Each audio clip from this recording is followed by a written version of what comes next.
আপনাদের দাবি ইসলামের সঙ্গে সাংঘর্ষিক কোনো আইন করা যাবে না, অথচ বাংলাদেশের মূল চারনীতির একটি হচ্ছে অসাম্প্রদায়িকতা, যার মধ্য অর্থ কোনো একটি ধর্মকে প্রাধান্য না দেওয়া। তাহলে কি হবে? দেখেন, আমি আপনার দেশের কথা বলতে পারবো না।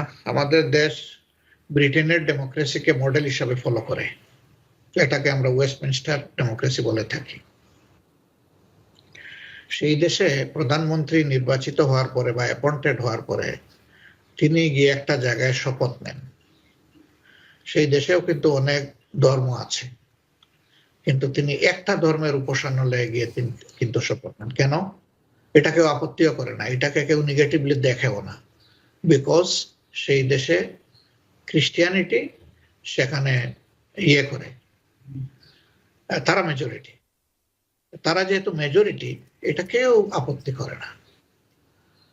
এমনকি লোকেরা বলবে যে আসেন আপনি এসে মুসলমানদের একটা মসজিদে কোরআন সামনে রেখে করেন, ইহুদিরা বলবে যে আপনি তাওরাত সামনে রেখে করেন, অন্যরা বলবে যে আমাদের এটার সামনে নিয়ে আপনি করেন।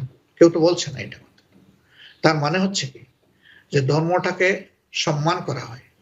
আপনি যে কথাটা বলেছেন ঠিক অনুরূপভাবে আমাদের কিন্তু গঠনতন্ত্রে বা আমাদের সংবিধানে এটাও আছে যে বাংলাদেশের রাষ্ট্রধর্ম ইসলাম।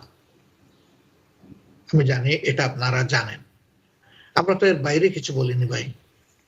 আমরা তো বলিনি যে অন্য ধর্মের উপর হস্তক্ষেপ করতে হবে, বলেছি শুধু যে ইসলামকে প্রোটেক্ট করতে হবে, এর বেশি কিছু বলিনি।